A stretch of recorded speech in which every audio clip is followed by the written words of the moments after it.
Bom, hoje nós vamos falar sobre a civilização grega lá na antiguidade. Quais são os objetivos dessa aula? Primeiro, entender a origem dessa civilização, onde é que ela surgiu. Segundo, perceber como é que foi o processo de evolução política, as transformações históricas. E também conseguir compreender a importância que a Grécia Antiga tem para a formação da civilização ocidental. Então vamos lá, vamos por partes. Para começar, onde é que surge essa civilização? Essa civilização surge no sudeste da Europa, na região conhecida como Península Balcânica. Na verdade, geograficamente, ali nós temos uma parte da Grécia que é peninsular, uma parte da Grécia que é continental, uma parte que é formada por ilhas, né? Então, são três divisões geográficas apresentadas na Grécia em sua origem. Os primeiros grupos humanos que chegaram na Grécia são de origem indo-europeia. Dentre esses grupos, nós podemos destacar os jônios, os aqueus e os eólios. E esses grupos, aqueus, jônios e eólios, acabaram promovendo um grande intercâmbio entre si e também com os cretenses. A civilização cretense, que se formou na ilha de Creta, teve um contato muito grande com a sociedade que se construiu dentro da península e da parte continental. Assim deu-se origem a uma civilização conhecida como creto-micênica. Micenas era a principal cidade da Grécia continental e a civilização cretense se destacava na parte insular. Então, os primeiros passos da Grécia Antiga foram no sentido de contato, de convívio entre esses grupos. Sempre foi um convívio harmônico? Claro que não. Haviam choques vez por outra. Mas é importante entender que essa mistura dá origem à chamada civilização grega. A primeira fase da história grega é chamada de período pré-homérico.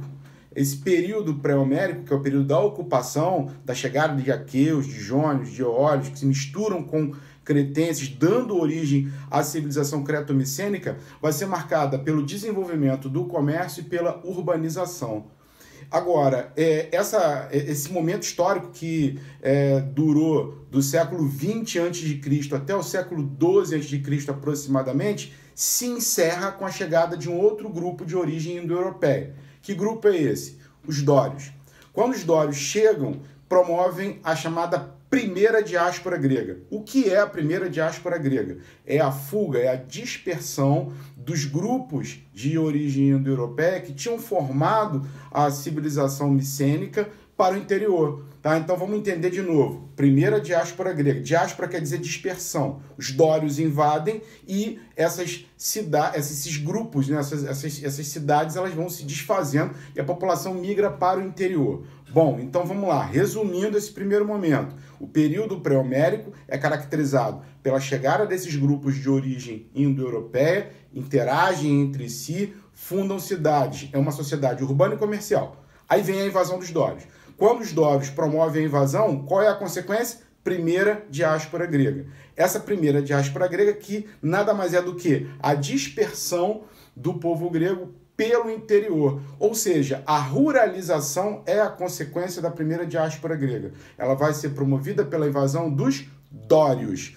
E assim acaba o primeiro período da história, que é o chamado período pré-homérico, que é sucedido pelo período homérico. Qual é a característica principal do período homérico? Bom, o período homérico é marcado pela ruralização. Por quê? Porque houve a invasão dos dórios, as pessoas foram para o campo e a ruralização é a principal consequência. Esse tipo de sociedade é chamada de sociedade gentílica ou simplesmente genus. Eu estou falando aqui sobre período pré-homérico, período homérico, abrir um parênteses aí. Quem foi Homero? Homero é considerado um poeta grego, muitos discutem sua existência, se realmente ele, enfim, foi alguém real, né? Isso parte de uma série de discussões, mas de todas as formas, os poemas criados por Homero, Ilíada e Odisseia, eles montam um modelo de sociedade de um período específico da sociedade grega, que é entre os séculos XII e 8 a.C., aquele espírito guerreiro, né? Essas obras, a Ilíada e Odisseia, eternizaram nomes como Aquiles, como Heitor, então, enfim, uma série de importantes nomes da mitologia. Então, Homero é esse cara, tá? Fechando esse parênteses, que supostamente escreveu tudo isso, tá? E o período chamado de período homérico é caracterizado pelo surgimento do chamado gênus, ou comunidade gentílica. Agora, vamos lá, pessoal. Característica básica do período homérico: ruralização. Bom, esse gênus, com o passar do tempo, ele acaba crescendo. E, num determinado momento, várias gênus acabam se unindo. Então, a gênus deixa de existir. E nascem as frátrias. Essas frátrias também vão crescendo e vão se aproximando de outras frátrias. Então, a unificação de várias frátrias forma uma tribo. A tribo também começa a crescer. Tribos em torno vão se aproximando e essa aproximação vai formar uma cidade. Ou seja, a partir do momento que a população volta a ser urbana, acabou o período homérico.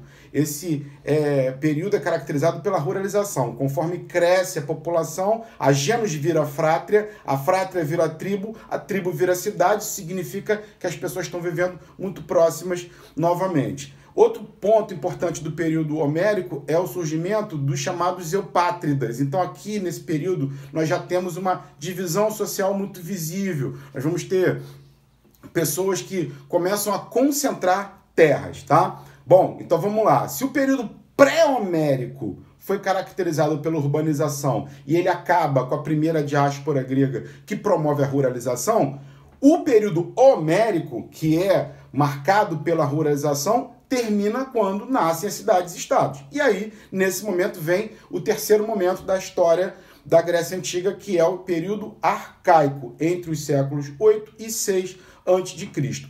Esse período é marcado pela segunda diáspora grega. Bem diferente da primeira, que foi promovida pela invasão dos dórios, a segunda vai ser um processo de expansionismo do pensamento grego, tá? Porque as cidades ficaram muito cheias e, de repente, a necessidade por terras era cada vez maior, por ampliação comercial também. Então, os gregos começam a fundar colônias pelo Mediterrâneo. A fundação dessas colônias dá origem à chamada Magna Grécia e marcam uma difusão muito grande do pensamento helênico. É nesse momento que o modelo de escravidão vai se ampliar. O modelo de escravidão originalmente na Grécia era apenas promovido a partir de guerras. E nesse período chamado de arcaico, com essa ampliação de domínio territorial, as dívidas passam também a serem motivo para a escravidão. E o período arcaico marca, né, o aspecto fundamental dele, o nascimento da chamada cidade-estado. Bom, para finalizar, pessoal, uma observação que é importante.